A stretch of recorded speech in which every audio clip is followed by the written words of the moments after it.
It is healing time. Welcome back to another episode of Healing, Empowering, Accepting, and Living, a burn and trauma recovery podcast sponsored by Changed by Fire.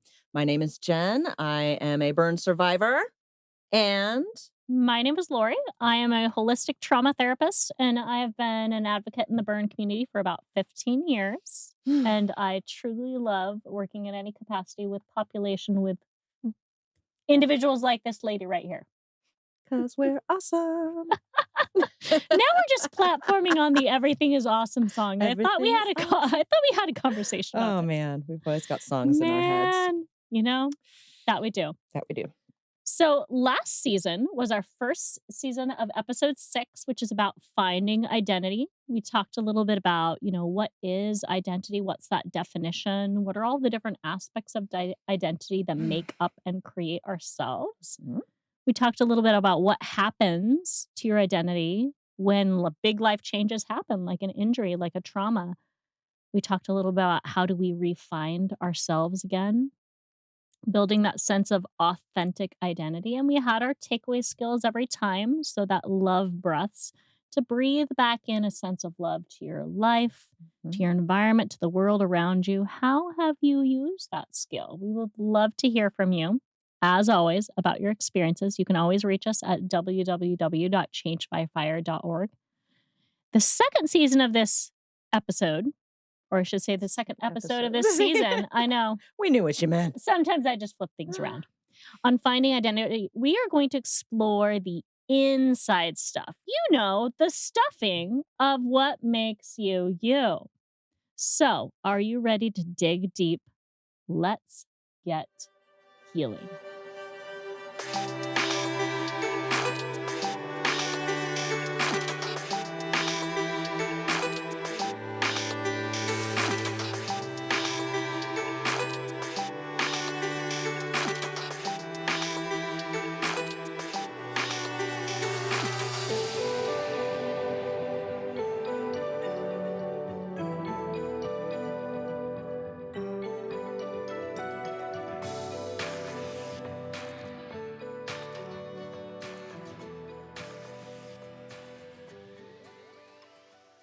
Have you ever been asked that question, what makes you you?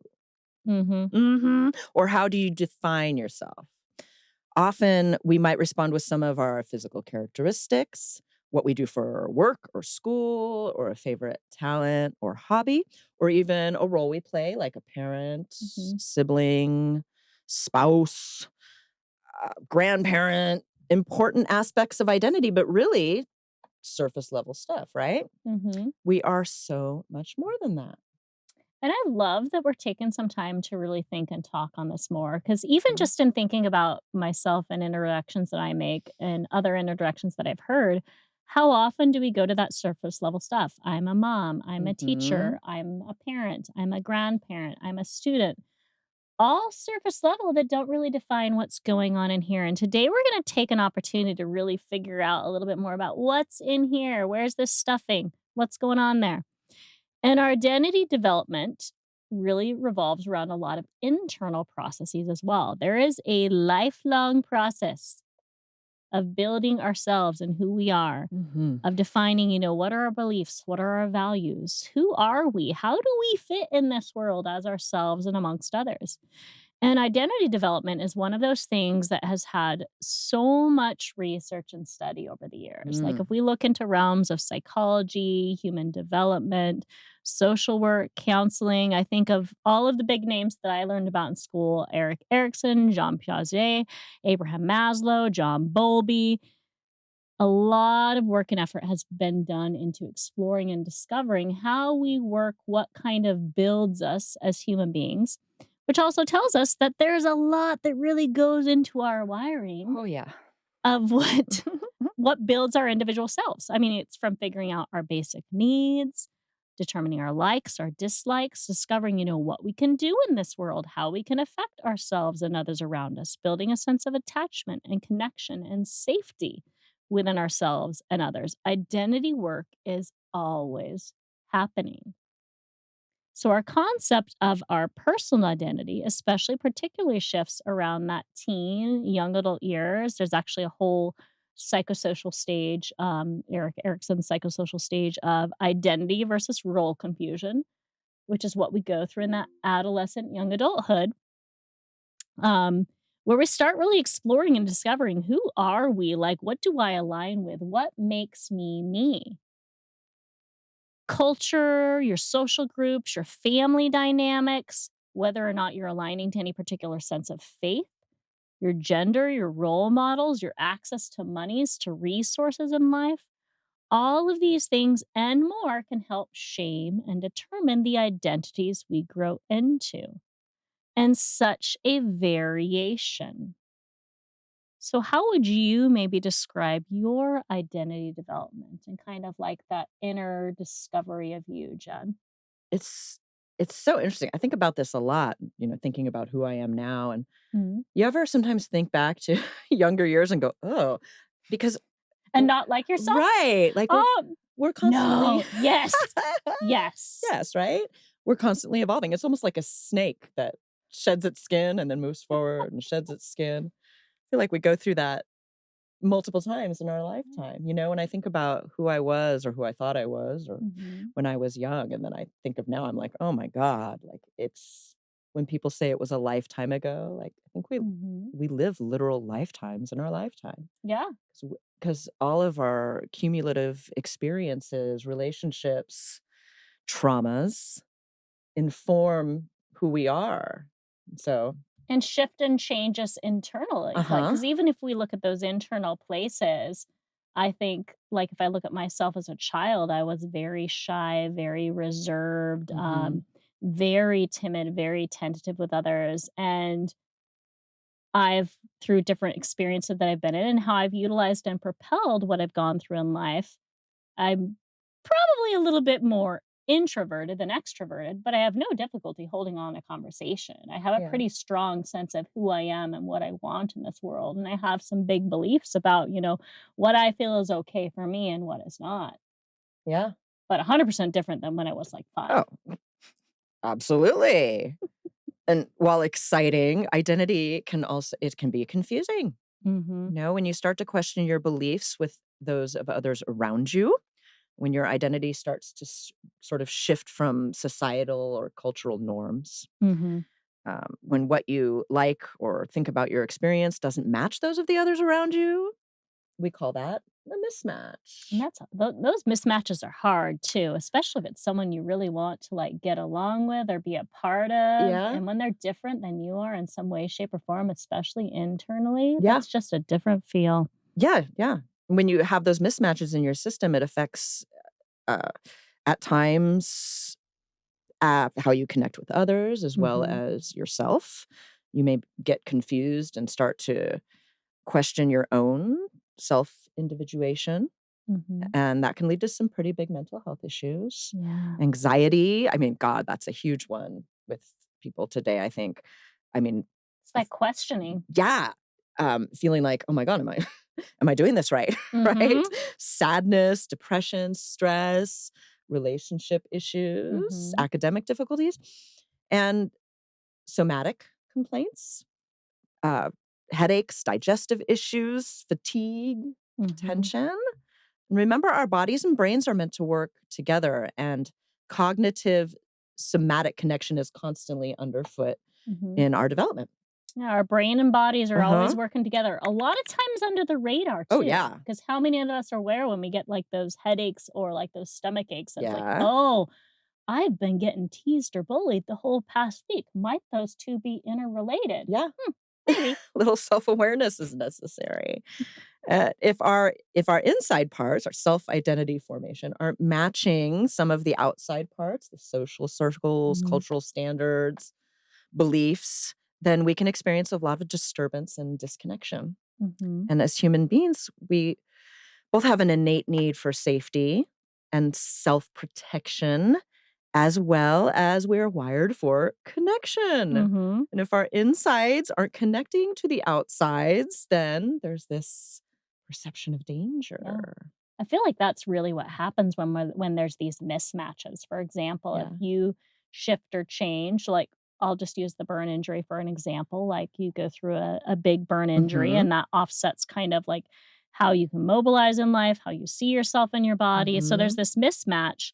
And then you see others around you continue to go through life, go to school, go to work, not Mhm. really like maintain the same outward perception.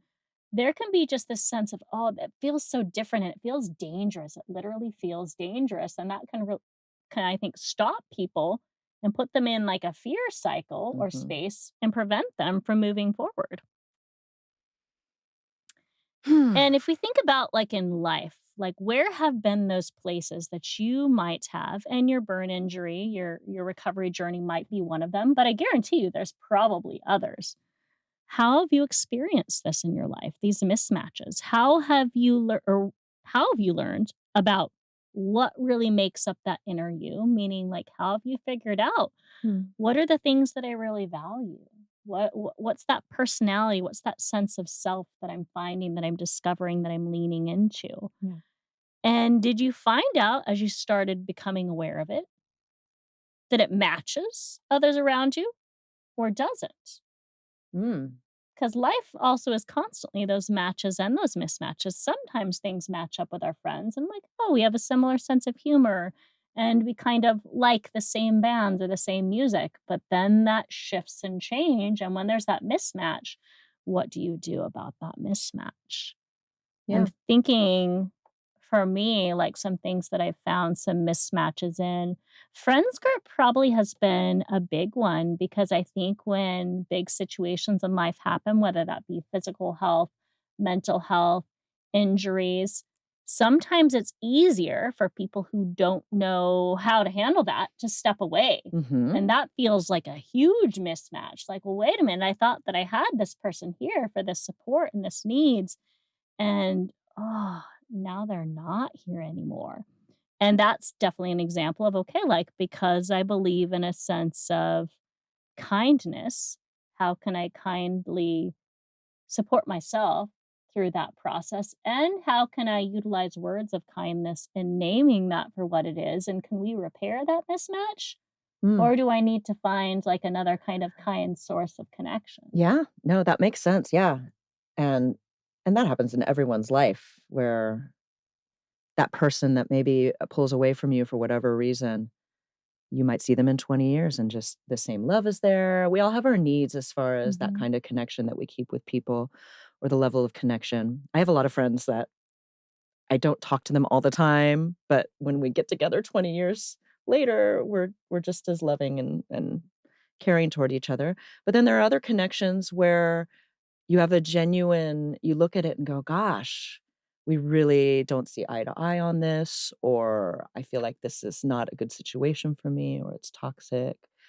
Um, that certainly had a lot to do with shaping who I am today, was a Mm. relationship that really forced me when I got out of the situation to s I felt like it was the biggest big girl pants sort of situation where I really went, "Oh, wait, God, I really didn't like the way that person treated me." Mm. And it not only made me look at what kind of people and what kind of connections I wanted to have, but also how am I treating myself?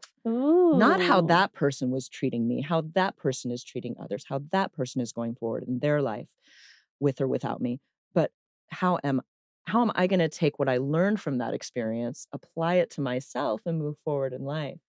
And yeah, that was a big thing for me, was one of those situations where someone walked away from my life, and I really took it as an opportunity to look at how do I wanna take what I just Mhm. experienced with this person and apply it to me to make me a better version of myself. That's a great, like, inner awareness, inner identity Mhm. piece too, because you recognize, okay, this person's treatment of me affected me in this manner. Mhm. And rather than taking and aligning this must be who I am and how I will move forward. It's like, well, you know what? What might happen if I was kind to me instead of gifting what this person gifted me? You Yeah. kind of shifted and rebuilt that Mhm. inner character for you, Yeah. which I dare say probably has served you pretty well. Yeah.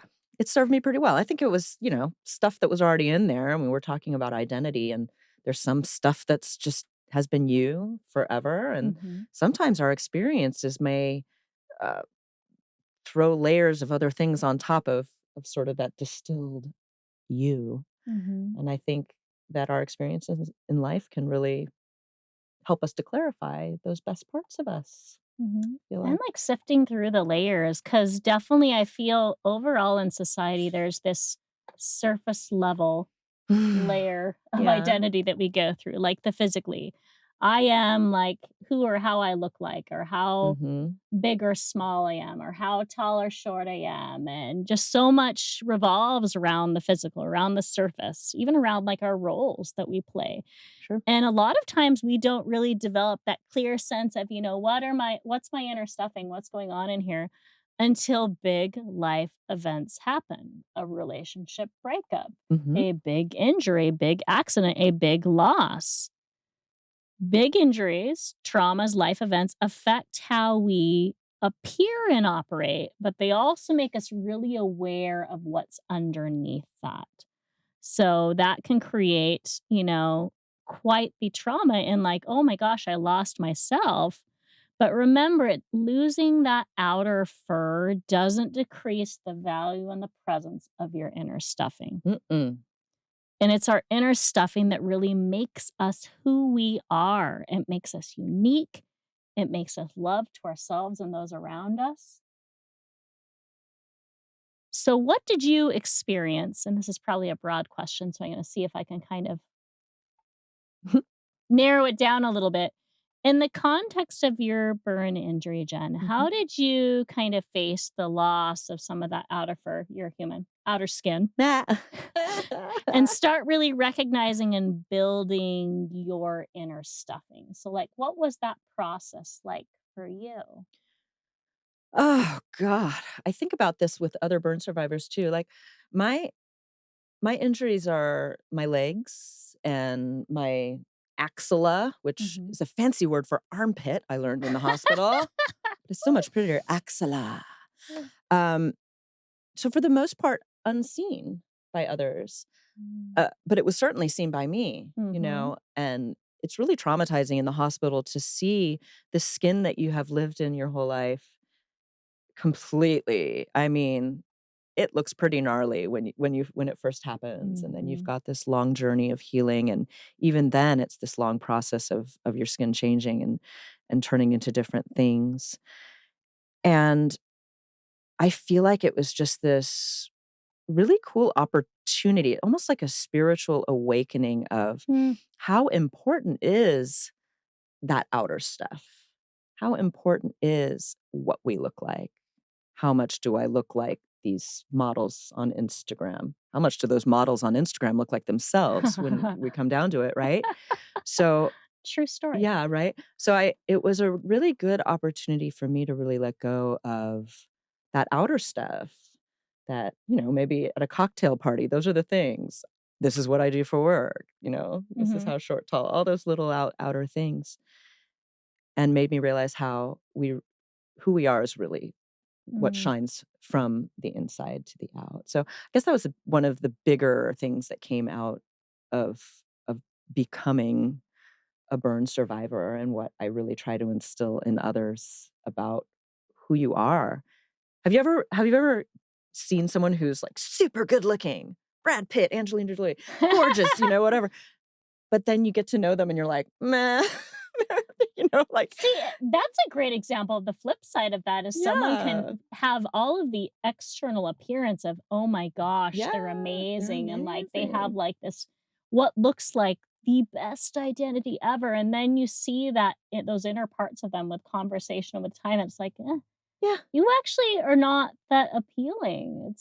That's almost like I feel can be a greater loss of identity.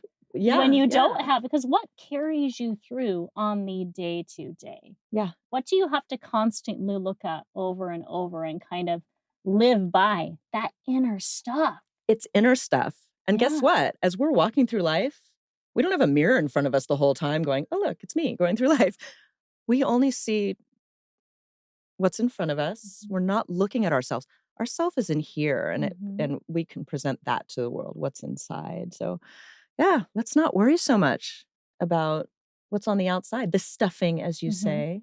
I love that I idea love of it's stuffing. making me think of my super old teddy bear. He's like 45 years old now, but his I outside changed. We have stuffed him. We have restuffed him a couple of times, I but love that you still have your oh, I teddy bear, still and I'm have like, my I teddy have bear. mine and my, like, baby blanket that, like, the stuffing, like, has come out, but it's like I treat it because Yes. it's that inner you, so much of your identity is built in that inner you, and You know, so it's very mindful of how we tend that inner you, how you tend and take care of and yeah. nurture that super old teddy bear and Just my super old baby blanket and, like, yep.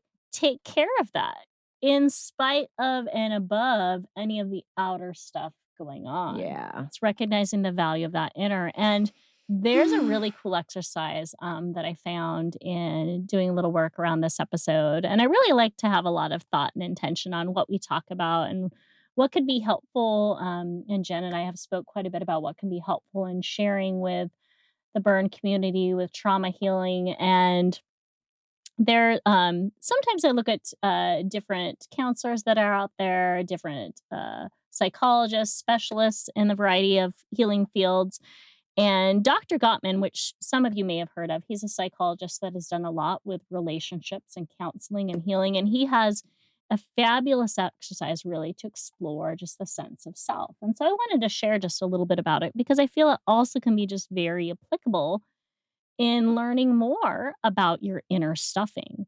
And so this exercise, it's called Who Am I? It reviews a variety of just really reflective journaling prompts. And it talks about, what are your triumphs? What are your strivings in life? What are the things that you've gotten through, that you've gotten past? What are the things that, have been, a difficult thing to move through? What are your injuries? What are your healings? What are the things that have kind of blocked your path? What have you had to heal and move through? What's your mission? What's your legacy? What's that purpose that you found? How you want to give back, give forward? And who do you want to become? So notice the structure of this. Your successes that you've worked towards and overcome, your traumas that you've strengthened, that you've healed yourself through, your sense of purpose, your goals that you're affecting in life, and who and how do you want to be, and what might you need to face to become. So, what many of us don't realize is the true value of our inner stuffing. We have such a capacity internally to make and create the selves we really want to bring into this world. So remember that cognitive somatic connection that we've talked about this episodes, Mhm. multiple seasons, that brain body connection. What you think and imagine and affirm in this world, what you put out there has such power and effect on where it takes your body, Mm. your achievements, your abilities too. So really, I mean, we mentioned a little bit earlier about words.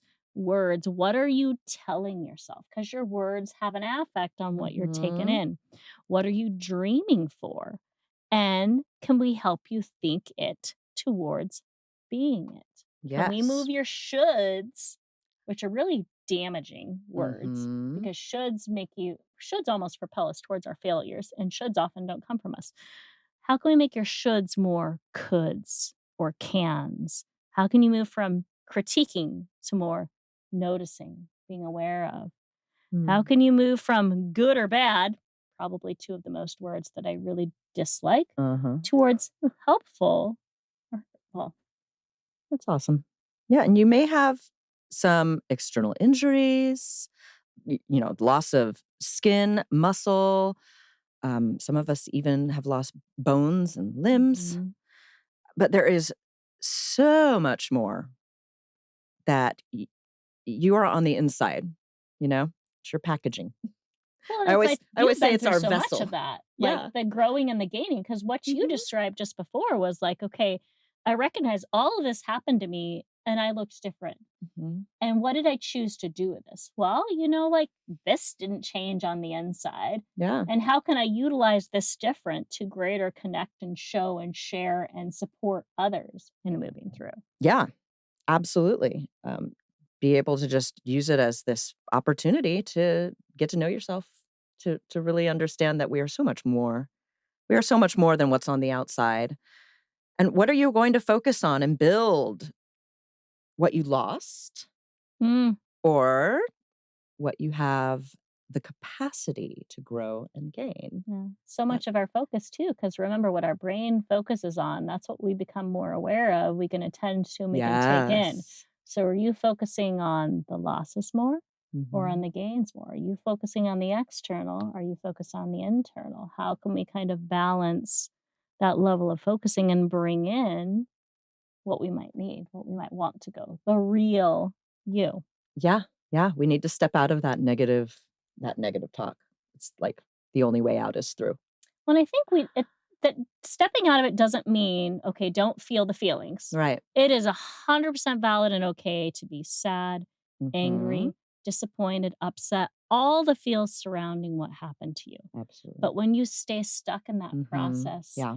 and when you refuse to move and see any of the potentials of what and how life could look like with that inner stuffing you still have forward, you really segment yourself to a very small space and place of life. Mm, So this is kind of what we're talking about is how you yoke yourself back to that internal to help pull you through yes. that journey of healing. And every episode, we really try to, again, offer that takeaway tool, offer a skill that you can use, that you can take on, Yes. something that not only relates to what we talked about, but could also be a help in your healing journey.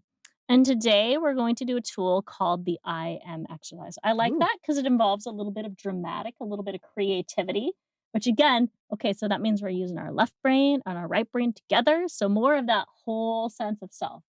Our right brain really gets neglected a lot in life. That is the side of our brain that really responds to creativity, music, Mhm. poetry, movement. So we're going to use a little bit of that stuff, not the music piece, but we're going to use a little bit of that stuff today for our exercise. So we talked just briefly about the power of words and the words that we choose to use and how those words can affect what we perceive, what we take in, what we take on ourselves. And so today we're going to think of some words that describe ourselves. But here's a little tip. We are not going to use externalizing words, meaning I don't want to hear about eyes or bodies or noses or hair. We're going to think of that inner stuffing. So I want you to think of three separate words that describe a positive affect of yourself, some of that inner stuffing. That could be kindness, that could be gentleness. That's already two clues. I'm not giving you any more clues. But think of three words for you.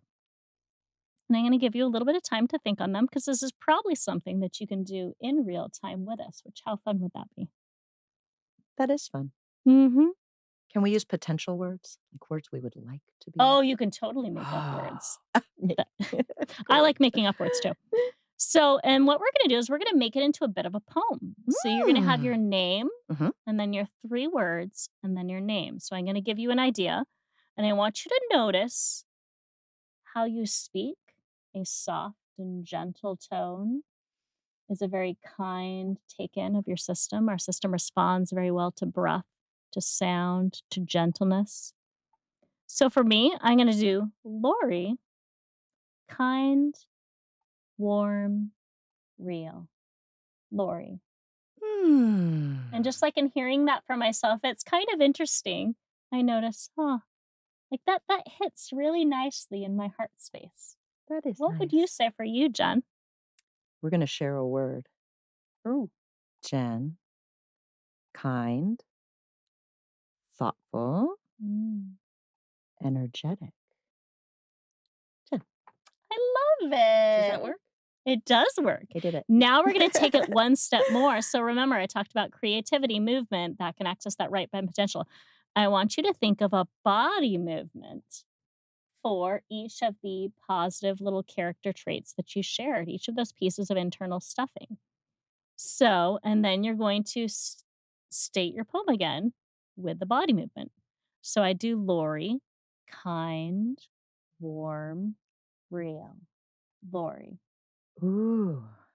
Jen, kind, thoughtful, energetic. I knew you'd add music in that. I Of love it. course.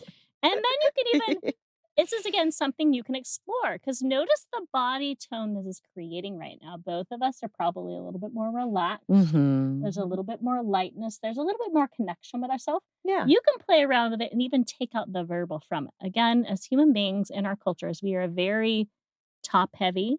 Mm, So we're going to do just the movements. We'll say our name and then we're going to move our words. cool. So, Lori,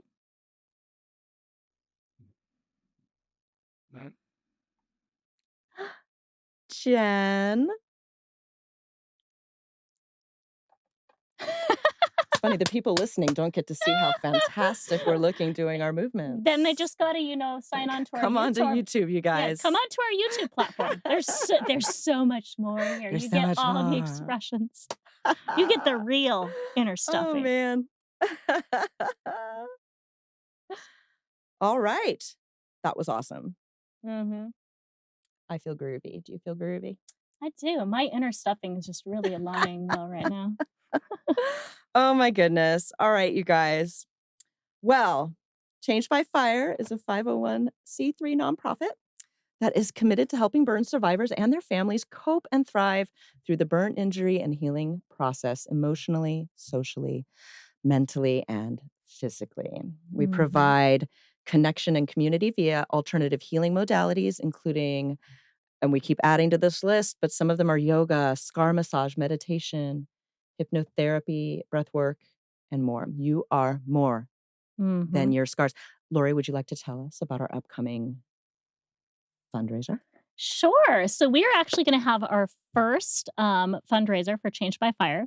It's going to be a backyard concert fundraiser Friday, October 11th. So I'm excited. super excited about it. We're going to have a band, we're going to Woo! have food, we're going to have people in attendance. Yay. If this is something that you might like to contribute towards, donate towards, we are accepting donations, silent auction requests.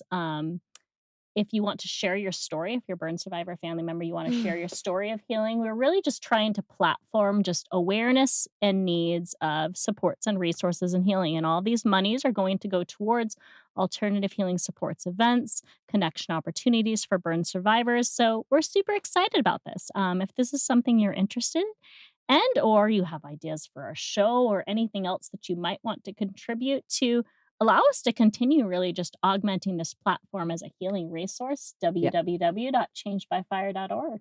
Yeehaw! All right. Love to support burn survivors in their journey of healing. Reach out to Connection, to alternative healing resources, community partners, mentors, and resources for your journey because you matter. That is true. Until next time, here comes our HEAL acronym. My favorite Every part. time. Okay. Have a good look at your own inner stuffing. Mhm. Explore your beliefs and values and unique traits. Allow yourself to acknowledge and hold what's under the skin surface and lovingly embrace and build that inner authentic you. You are seen and you are loved for more than just your skin. Mm, love that. Yay. Big hugs to Big all of you hugs. on screen in your homes, wherever you're listening from. We'll see you soon. See you next time.